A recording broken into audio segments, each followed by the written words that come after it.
Hello, everyone. I hope you all are doing well and staying safe out there and continuing to stay safe. I am too, which is really good. How am I doing? I'm doing pretty all right.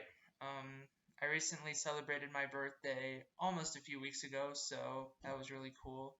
Um, but now I'm been doing all right, just doing school stuff, getting ready for our Wind Symphony concert tomorrow, which should be really fun and exciting. So been doing that. Um, yeah, I've just been doing a bunch of school stuff, just trying to again stay on top of everything and manage my time and my schedule really efficiently.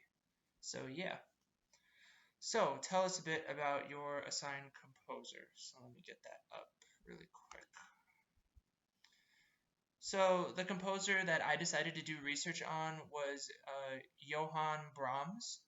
And a little bit about him, he lived from 1833 to 1897. He was born in Hamburg, Germany, and he died in Vienna, Austria. And he was a German composer as well as a pianist and conductor. He was a really huge advocate for the Baroque and classical styles of music. He really liked to incorporate a lot of those compositional techniques into his writing for the Romantic era. And with all these techniques and everything, he composed many concerti, symphonies, and chamber as well as piano pieces. So really, really interesting guy. Um, so summarize some of your specific research. Um, so I did a little bit of research just to see what Germany and Austria were like a little bit in the 19th century. Um, I guess both of them were not unified at all until the leading diplomat, Otto von Bismarck, later unified both nations. And then I guess from the year 1871 through 1914, there was an established sense of peace, an era of peace, which was really good. And Germany, I guess, then started its process of industrialization. So I think it was kind of good to study all that and get that research so I could have a I guess, bigger outlook on what Brahms was going through during that time period. Um, hmm. So I really focused on Brahms' Fourth Symphony, and specifically in that the fifth movement. No, I'm sorry, fourth movement. Sorry, no, there's only four movements. um, that symphony itself was the last of his symphonies he ever wrote for. This work premiered on October 25th, 1885 in Meiningen, Germany. Fun fact, this Fourth Symphony was completed just 1 year after Brahms' Third Symphony was completed. And the Meiningen Court Orchestra was the first ensemble to actually perform this work live. And despite what Brahms originally thought about his symphony, like he thought he wasn't gonna get really a good response out of it from the audience. The audience actually really loved it, and they were really positive and enthusiastic about listening to this piece. Um, Especially this movement, it definitely explores a lot of new musical ideas, new forms of ornamentation that really have never been received by audiences before. Um, yeah, it just has like a really unique sense of individuality, and I guess it just really makes it stand out from works prior to that. And I'm sure, given that it was something new, yeah, Brahms was really hesitant about releasing it at first, but the audience really seemed to love it, so that changed his perspective, I guess. Throughout the fourth movement specifically, the form of it, there's a lot of like types of themes and variations. It's heard like all throughout. The movement appears as sort of like a passacaglia in sonata form. This movement resembles sonata form elements all throughout, and you can definitely hear that in like some development and recapitulation sections, which is really cool. Yeah, stuff like that. Um, Now, about the musical description, like I said, it's the fourth movement of his symphony. Um, the scoring is pretty straightforward.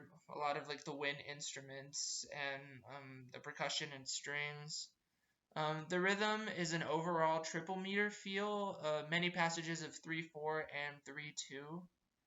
and a lot of fast, rapid rhythmic patterns as well, such as like 16th notes and other variations of that.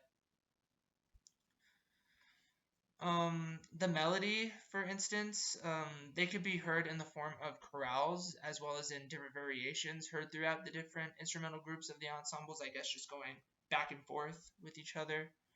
Let me see. I thought the main melody could be heard as somewhat as an expansion of a chansonne tune from one of Bach's cantatas. Like I said, he really liked the Baroque era, and Bach was someone he really looked up to in his compositional techniques. And so I guess Brahms doing that and putting those in his pieces pays an homage sort of to Bach and what he was doing with his. The overall key is E minor, but at times the piece does fluctuate between like C and A major as well as E major depending on the certain areas you're listening to. Texture overall is really polyphonic, all the voices are playing together. And then I talked a little bit about the form before, but it represents itself as a constant like variations, like theme and variations, as well as like I was saying, some hints of like sonata passiglia form. Some would just straight up classify this piece as sonata form, but I think I've read that it doesn't have enough, I guess, supportive evidence for it to be fully classified as that. It just has some of those tiny elements to kind of give it a little bit of a hint, but not really. So let me get my original connection up. So it was a little hard coming up with a connection because I really didn't know what route to go down. But I was really looking into Brahms' influences because he seemed to have many.